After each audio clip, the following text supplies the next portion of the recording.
Hello everyone, welcome back to my channel. I am Vanshika and in today's video I'll be analyzing my CA Foundation Law Certified copy with you all, and I'll be sharing all the tips and tricks that I have followed to clear my exam in first attempt. So if you are a CA Foundation student, then this video is going to be so helpful for you. So make sure to watch this video till the end. So as you can see, I have got 60 marks in law, but मेरी answer sheet में it is showing 55 marks. So I don't know 5 marks का glitch है या फिर 5 marks मुझे grace मिले हैं. मैं यही assume कर रही हूँ कि मुझे 5 marks grace मिले हैं, but आंसर शीट में it is 55 and मेरे result में it is 60.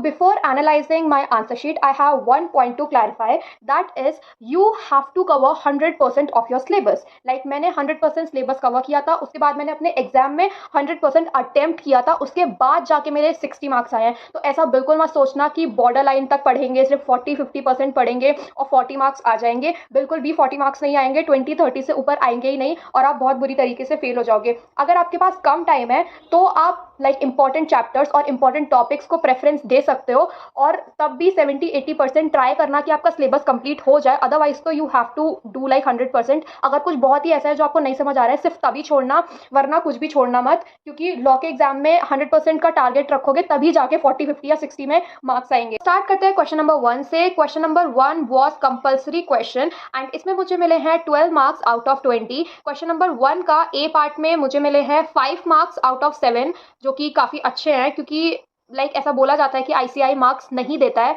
जो कि काफ़ी सच बात भी है. मैंने बहुत अच्छे आंसर्स लिखे हैं, फिर भी मेरा 1 या 2 मार्क्स कहीं ना कहीं उन्होंने डिडक्ट करा ही है. तो क्वेश्चन नंबर 1 में मैं बोलना चाहूँगी कि आपको स्पीड मेंटेन करके चलनी है स्टार्टिंग से ही. अगर आप स्पीड मेंटेन करके नहीं चलोगे तो लास्ट में आपका पेपर गारंटेड छूट जाएगा.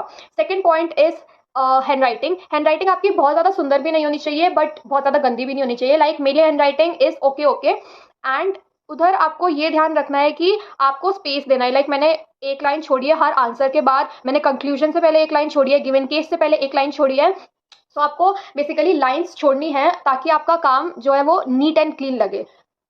उसके बाद यहाँ पर मुझे 5 मार्क्स मिले हैं आउट ऑफ 7. तो क्वेश्चन नंबर 1 का जो सेकंड पार्ट है, दैट इज बी पार्ट, उसमें मुझे मिले हैं 4 मार्क्स आउट ऑफ 2, क्योंकि मैं एक पॉइंट लिखना भूल गई थी. ये क्वेश्चन था सेक्शन 8 कंपनी के बारे में और यहाँ पे हमसे 2 पॉइंट्स पूछे थे. मैंने एक ही लिखा था, दूसरा मुझे आता था पर मैं लिखना भूल गई थी. तो ये सिली मिस्टेक्स मत करना. सेकंड पार्ट में जो बी का सेकंड पार्ट था वो मुझे नहीं आता था, मैंने बना के लिखा था अपने साइड से आंसर, जिसमें मुझे 1 मार्क्स मिल गए थे. तो कुछ भी छोड़ के मत आना. अगर आपको लगता है कि मुझे थोड़ा बहुत भी आता है तो लिखाना. एंड उसके बाद इसका जो सी पार्ट था वो मुझे पूरा आता था एंड उसमें मुझे अगेन मिले हैं 4 मार्क्स आउट ऑफ 6 मार्क्स. तो जैसा कि मैंने कहा कि आईसीआई पूरे मार्क्स नहीं देता है, 1-2 मार्क्स मेरे हर क्वेश्चन में कहीं ना कहीं कटे ही हैं. तो क्वेश्चन नंबर 1 के बाद मैंने अटेम्प्ट किया था question number 3 and question number 3 में मुझे मिले हैं 12.5 मार्क्स आउट ऑफ 20 मार्क्स. सो ये रहा मेरा क्वेश्चन नंबर 3. इसके ए पार्ट, इसका जो ए पार्ट है वो 7 मार्क्स का था, जिसमें मुझे मिले हैं 7 आउट ऑफ 4 मार्क्स मिले हैं. इधर एज यू कैन सी कि मैंने इंपॉर्टेंट वर्ड्स को अंडरलाइन किया है. की वर्ड्स जो हैं, जैसे जो एग्रीमेंट है, वॉइड है, रिस्ट्रेन है, ये जो की वर्ड्स है मैंने उनको अंडरलाइन किया है. तो आपको भी अंडरलाइन करके आना है. इधर भी मैंने सब अंडरलाइन किया है, जहाँ जहाँ मुझसे हुआ है मैंने अंडरलाइन किया है. तो आंसर लिखने के बाद आपको कीवर्ड्स को अंडरलाइन करना है. एंड सेकेंड पॉइंट इज कि आपको सारे आंसर्स जो है वो अगर आप क्वेश्चन नंबर 3 स्टार्ट करते हो तो ऐसा मत करना कि क्वेश्चन नंबर 3 स्टार्ट करने के बाद ए के बाद सीधा सी पॉइंट कर दिया. उसके जो सब पार्ट्स होते हैं उसको जंबल मत करना, वो प्रॉपर सीक्वेंस में करना. क्वेश्चन नंबर 3 स्टार्ट कर रहे हो तो उसका A part, B part, C part और डी पार्ट ऐसे बिल्कुल सीक्वेंस में करना.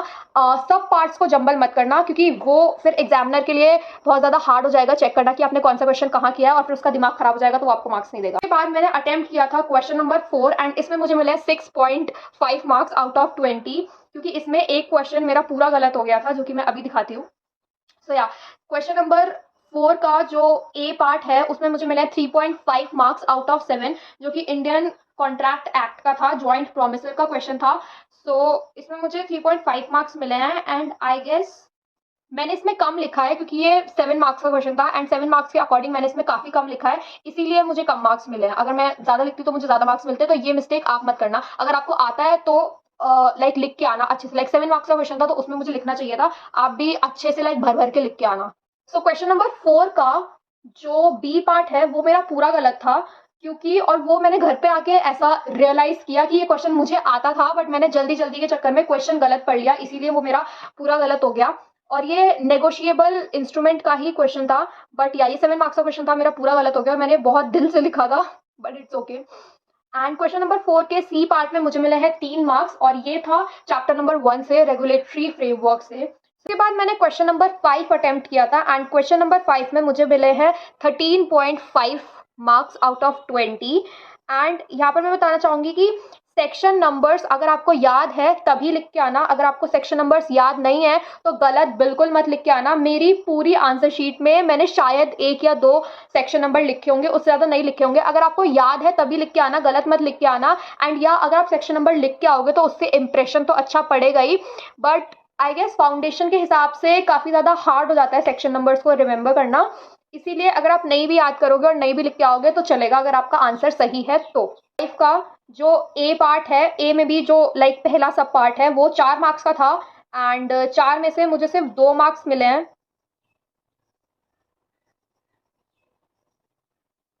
एंड 4 में से मुझे 2 मार्क्स इसलिए मिले हैं क्योंकि मुझे लगता है कि मैंने यहाँ पर भी कम लिखा है, मुझे ज़्यादा लिखना चाहिए था। एंड ये चीज़ मैंने रियलाइज़ किया कि लॉ के पेपर पे ना मेरे मार्क्स इसीलिए कटे हैं क्योंकि मैंने मार्क्स के अकॉर्डिंग नहीं लिखा। 4 नंबर का क्वेश्चन था तो मुझे एटलीस्ट 1.5 पेज तो भर के ही आना था, और मैंने सिर्फ एक पेज में इंपॉर्टेंट चीज़ें लिख के ख़त्म कर दिया। तो वो मिस्टेक आप मत करना, ट्राई करना कि अगर ज़्यादा मार्क्स का क्वेश्चन है तो जितना ज़्यादा आपको आता है वो आप सब लिख के आओ।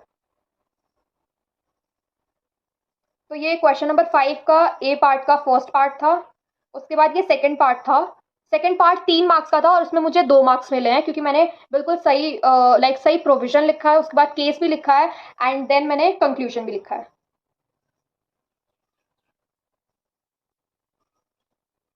उसके बाद क्वेश्चन नंबर 5 के बी पार्ट का पहला सब पार्ट मैंने यहाँ पे लिखा है, that is from Indian partnership act.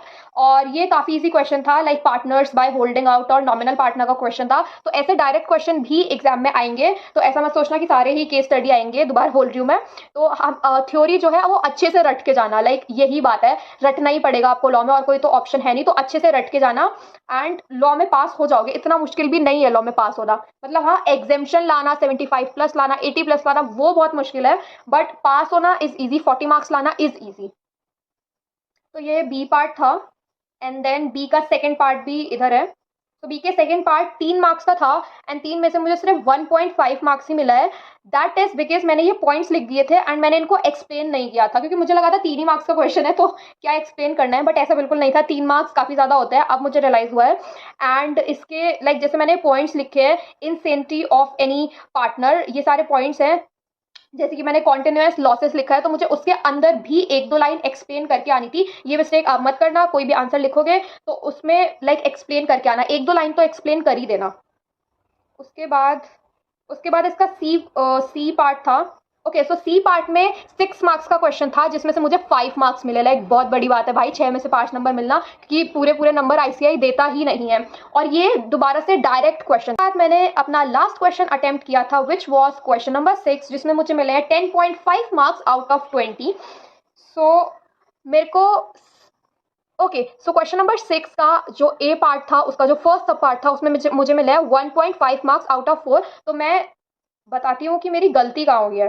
तो इसमें मैंने प्रोविजन बिल्कुल सही लिखा था, फैक्ट बिल्कुल सही लिखा था, पर मैंने कंक्लूजन गलत लिख दिया था। एंड आई गेस मैंने प्रोविजन भी थोड़ा ही लिखा था, मुझे इसमें और प्रोविजन लिखना था, क्योंकि मुझे इसमें फैक्ट के भी मार्क्स नहीं मिले और कंक्लूजन के भी मार्क्स नहीं मिले। कंक्लूजन मेरा पूरा गलत था। एंड उसके